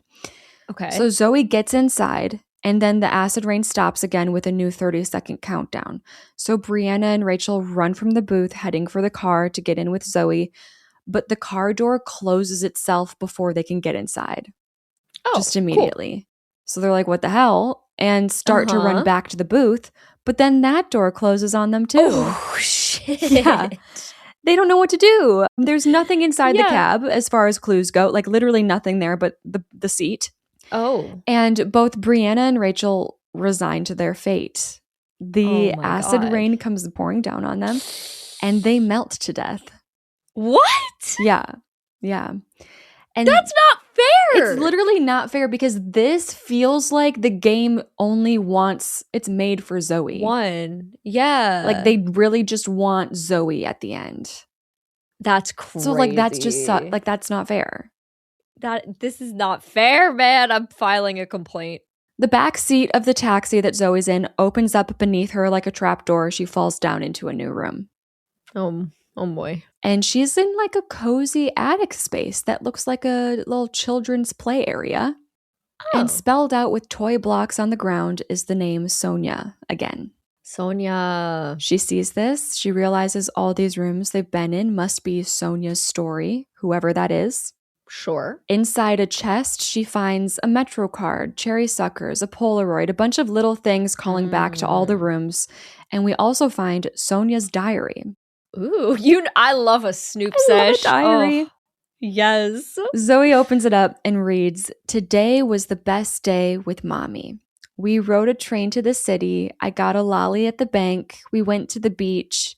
Mommy told me that when someone you love becomes a memory, that memory becomes a treasure." So it's giving, I think her dad died and her mom is providing her with like a really fun day and is trying to explain to her like, oh, he's your memory now and that's a treasure to keep, you know? Yikes. Yeah. Then we get, though, a flashback of Amanda, war veteran in the last movie. Wait, yes. Oh. That Zoe became a little attached to, the woman who gave her life in the pool table room, who like threw that 8-ball knob. Yeah. And then fell like friggin' 50 stories. Mm-hmm. In the flashback, we're in that snowy lake room. Oh. And Amanda said the same thing to Zoe about a memory becoming a treasure. Okay. Out of a closet, Amanda falls out onto her back and she's crying. Zoe. Okay. Zoe rushes over extremely confused. She saw me too. Amanda die in the last game. Amanda hugs her and says, "No, you saw me fall. If you didn't see it, it didn't happen." And we get a flashback again to Amanda's fall where she landed on a padded surface and she was just completely fine and taken hostage by Minos. Yeah, sure. Back in the present, Amanda confesses guiltily to Zoe, "They broke me. I helped them. Sonia's my daughter. They kidnapped her so I would help them." Oh. And Zoe's like, "What the hell? You built this game?" And Amanda tells her she didn't have a choice, and Zoe won't have a choice either. Oh, no. So Zoe's like, "There's nothing they could do to make me help them. They've taken everything from me. Like, her whole family's dead. Like, she's the sole survivor." And she's like, "No, I'm not helping them." Amanda said, "Not everything. Like, they haven't taken everything from you. If you didn't see it, it didn't happen." Yeah, I was kind of wondering about that. I'm not gonna lie. Of course. And suddenly, a door in the corner of the room reveals itself to be like a digital screen, which breaks down and glitches, and then the door becomes transparent. We see through the other side of this like glass box. Sure. Okay. And Ben is trapped in there, pounding on the glass. Mm-hmm. He didn't die falling from the lighthouse ladder. Side note, we never see anything about the other dude, Nathan, who also died in the sand. Yeah, I was expecting both of them. I guess maybe he's actually dead, but Ben isn't. But we didn't see it. So Zoe freaks out, runs to him. Neither of them know what's going on. Ben's very confused seeing Amanda in the room with Zoe. Yeah. Amanda tells her they won't hurt him if you agree to design the next game. Zoe still stands strong and says she won't help Minos. So, water starts pouring into Ben's glass box. Ew. Hate it. Zoe and Ben both start panicking. Why does this always happen to me? Literally the filling with water, ATM, and Yes. P2. Like, this is my third time that happening. Apparently. Zoe and Ben both start panicking. Amanda's also breaking down, screaming at the Minos cameras to let her go now because she's done everything they wanted. Right. Zoe grabs a random shovel in the room. Why is there a shovel in the kids' toy room? I don't know. And it's very important. She starts to try to break the glass, but it doesn't make a dent. It's not going to. No. And Ben tells her that whatever she does, just don't let Minos win. Like, it kind of seems like if you have to let me die just to not play into their game, like, do you? Okay. Zoe looks around the room in a panic and sees some exposed piping So she's like, okay, I can use this to destroy the room. Like I'm gonna destroy the room. No way. Amanda helps her. They pull the gas line out from the wall and point the exposed end of it to the glass door. So the gas is leaking. Zoe has a lighter on her this time. Bro, there's no way they would leave that there intentionally. We'll talk about it. Okay. She has a lighter this time because they needed one in the last games and she didn't have one. One of the others did. Mm-hmm. So she gets her lighter, she lights it up and throws it toward the gas leak, and we get an explosion. Fire starts engulfing the entire wall. We don't get an instant destruction of the door. Inside at this point, the water has completely filled the room, and Ben is starting to struggle, like he can't hold his breath much longer. But of course, finally, the door breaks down and the water comes rushing into the main room. Ben is okay. And at this point, the fire is spreading fast. We need to get out now. So they end up pulling back some wood planks on the wall that had become charred and weak from the fire, filling the room. Yeah. And they escape through a tunnel from there, eventually reaching what seems to be some like genuine back rooms this time. Like there are props everywhere. Oh, okay, sure. And they just immediately take off running. They make it to the end of the hall where a big garage door is closing, but they all slide under it just in time. Perfect. And they enter a stairwell, which leads them to a real exit into a real side alley of New York City. They've successfully escaped. What? Yes. So we cut to a breaking news sequence. The reporter is saying the following: "We are here reporting live from a warehouse in downtown Manhattan where local authorities have discovered 4 bodies and evidence of a grim criminal enterprise." So yes, Minos has been exposed. She's like at the police station for questioning. She's turned in the footage that she captured on her camera. It's becoming this big thing that's being reported on. It's because this is wild. Okay, what's going to happen here? Something. And at the police station, Zoe and Ben are done being questioned. Amanda's still in there, and apparently her daughter is still missing. Oh, yikes. A lawyer comes over and tells them that they'll be in touch while putting this case together, because obviously they'll want them to speak as like witnesses or whatever.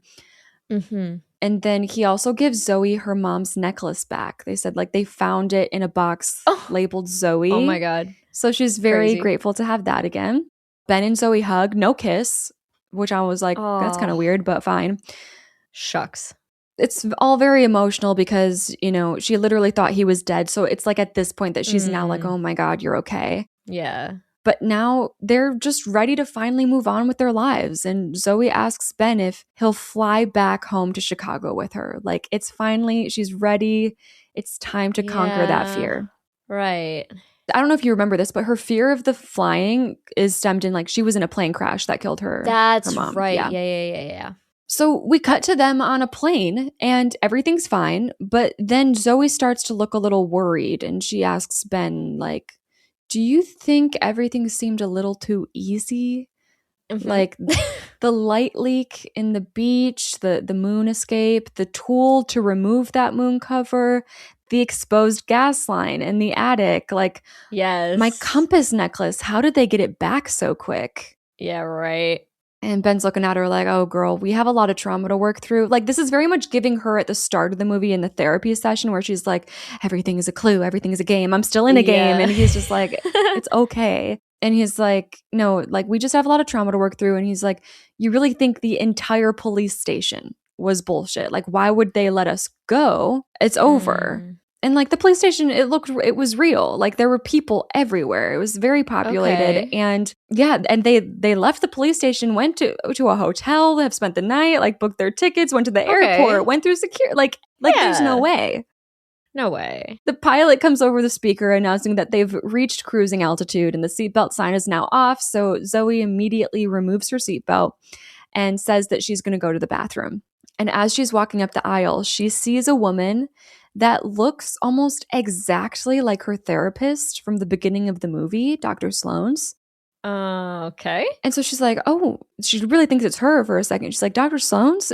But when the woman looks at her, she's like, do I know you, dear? And it's not her, but she's like same hair, same outfit, like it looks like her. And Zoe apologizes immediately, but then as she's looking at the woman, she has the same crossword and pen that her therapist had. She has the same exact purse her therapist had, and the same exact self-help book. And we go back to that opening scene with the therapist. And at one point during that scene, her therapist is trying to get through to her. And she's like, everything is a clue to you. This bag I have is a clue. The book is a clue. Like listing all these things, saying this is a clue. This is a clue. And now Zoe's remembering this conversation and she's looking at this shit and she's freaking out. Fair. And then the pilot's voice comes over the speaker system again, but this time it's distorted. And it says, tell us, Zoe, did we do a good job convincing you?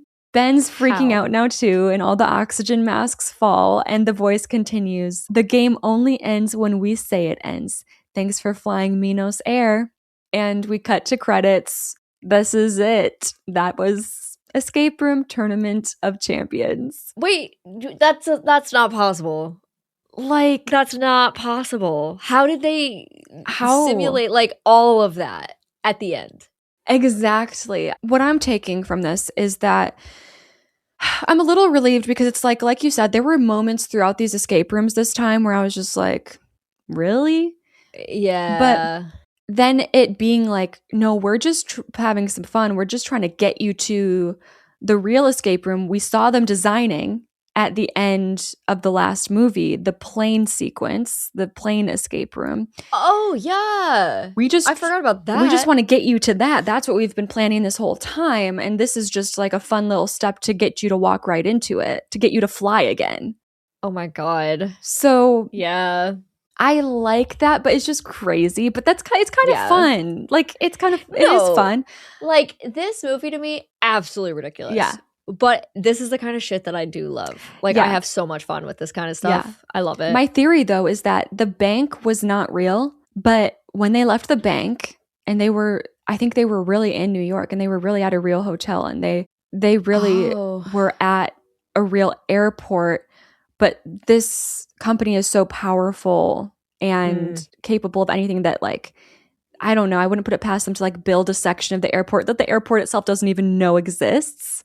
Right, yeah. That's what I get from this because, yeah, I agree. Like, it's too you just rebuilt all of New York City? Yeah. Like, that's like just, no way. But it does kind of make sense. Yeah. Because, like, obviously everything we've seen them be capable of up to this point, is this really that crazy? Yeah. I guess not. Exactly. You know? Exactly. My first question for you is, would you find the garage key on the balcony in the New York City street room? I don't really know how they got that. Like they were like, there's an angel and there's a cloud up there, so we have to go up there. It's a stretch. I think it's a stretch. Also, this entire like city sequence being like very quick timers, my brain would just shut off. Oh yeah. Like in like a 1 minute timer, I can't focus on anything. Yeah.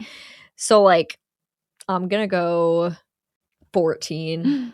Okay, I went 40. Yeah. Because I'm panicking and I'm looking everywhere. Okay. Yeah. Would you realize that you need to and then successfully collect acid rain to pour on the telephone booth lock? They like watched that newscast segment and it was like, people are collecting rainwater. Yeah, I think I'm in the same boat on this one too, where it's like, if I had more time, yes, but it's that timer that's like driving me crazy. Yeah. A little higher, it feels a little more direct of a clue. I'll say 24. I went 83. Damn, okay. Because again, I think I would understand from the news segment, like, we need to find something to collect the acid rain. And I wouldn't know that there's a plastic that acid rain can't destroy. I wouldn't know that, but I'd be like, okay, let's look around and see if anything hasn't melted and use that. And it would just be that's fair. Panicked, do that, you know? Yeah. No, I agree with that. Would you use the umbrella and find the code on it that leads you to the pawn shop sign? I mean, we're in the world of, yes, we got to check everything. Yeah. But like... And it's a condensed space. Now you're in the telephone booth. It's like, okay, anything in here? Yeah. Do we need to try anything in here? Right. I don't think I get to it the same way they do, but I do think I get to it. I'll say 68. Okay, I went 47. Okay. Because I was just like, I don't know. It's so random. It's so random. But I'd probably eventually try that out. Right. You would think. Would you interpret the engagement ring pawn shop sign successfully and pick up the phone on the third ring? When you first said it, it did not hit me. Yeah. But then you said it and I was like, oh, duh. Yeah. Like, it's so obvious. And you're on that timer. That timer is messing with me. Yeah. I'll say 43. Okay, I went 68. Yeah. I think this is one where I'm like, I have no idea. Specifically with the timer and panic.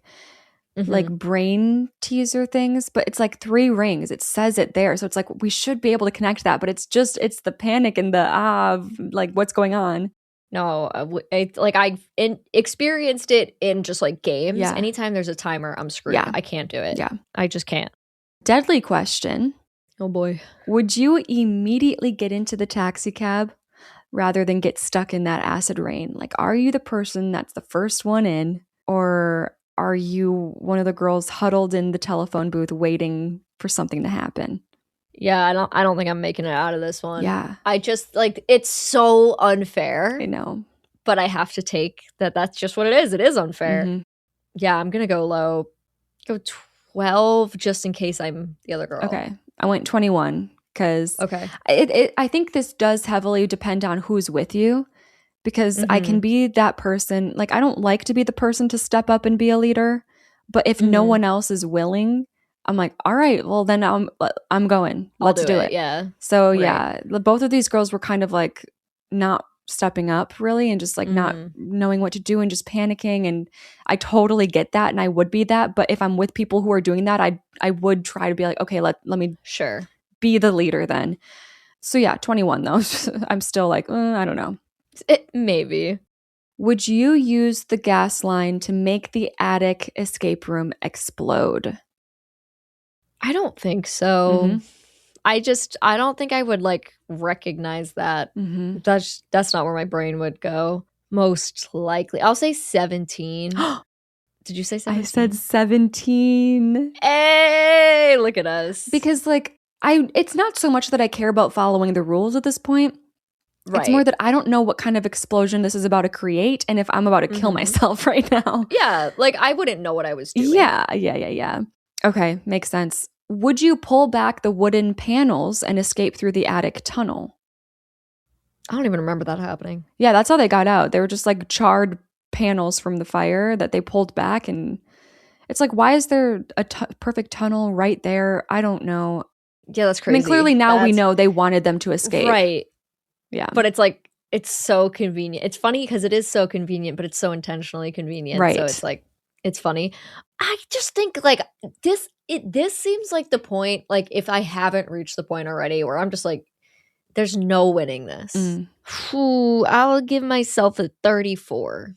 Okay, because I feel like I should find those panels and I should, but I don't know if I am at that point. Yeah, I gave myself a 40. Deadly question. At the police station, would you realize that you are still in a Minos escape room? I don't think so. They didn't. So why would I?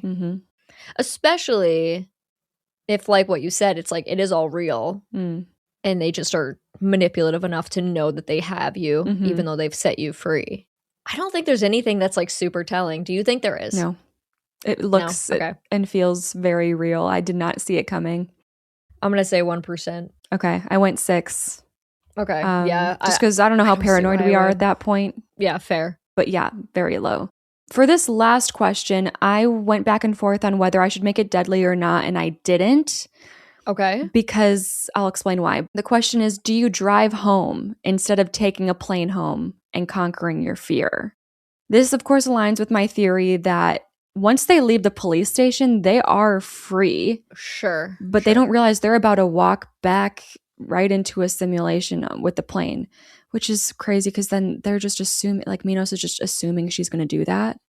Right. It is a crazy leap. But whatever. Because like I feel like the only way to bring them down at this point is if you do realize at the police station, I'm still in a game.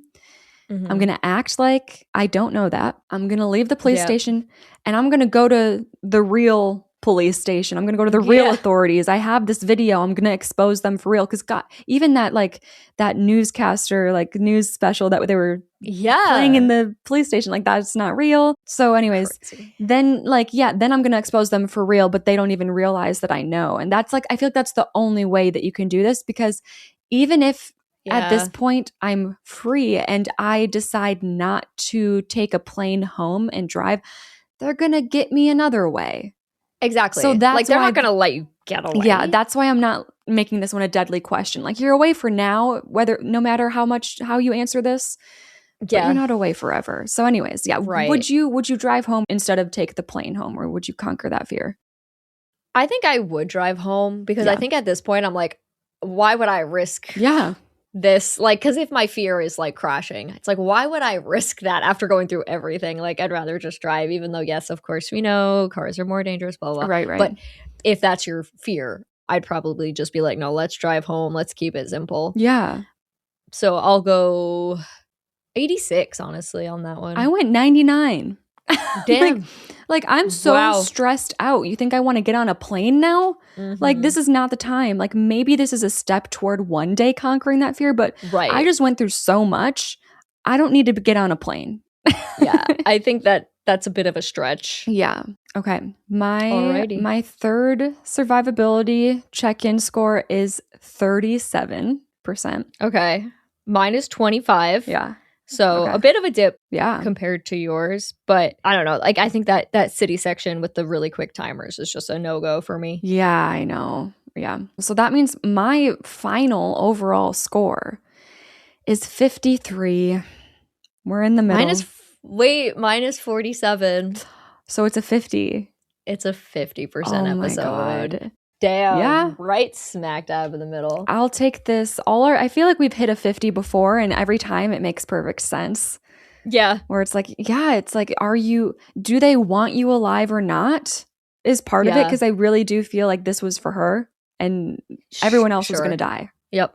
Except Ben, but like, so I guess it was for them. Yep. And it ends on like that cliffhanger of like, you're still in it. Like, there's no like real ending here.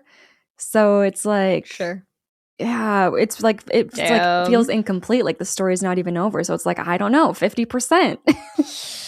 Yeah, that's crazy. Yeah. Wait, did you hate it? Do you hate what they did, or do you accept it and you think it's fun in camp? Oh, I like it. Okay. I like it. I think at first I was frustrated by some of the puzzles, and I still am. Yeah. But at the end of the day, like, they made it kind of like, haha, you were in the puzzle all along. Yeah. Like, you know, it's so corny, but I also love it. Yeah. I think there's definitely a downgrade in the puzzles in this movie. Oh, yeah. Yes. Versus the last one, but then they have an explanation for that. So it's like, oh, exactly. Okay. It kind of works. Yeah. All right. Well, you can check us out on Instagram at I'd Survive Podcast. Over there, we have a bunch of links to all the places you can find us, including on Discord, where you can submit your own scores with our new interactive worksheet and let us know, would you survive?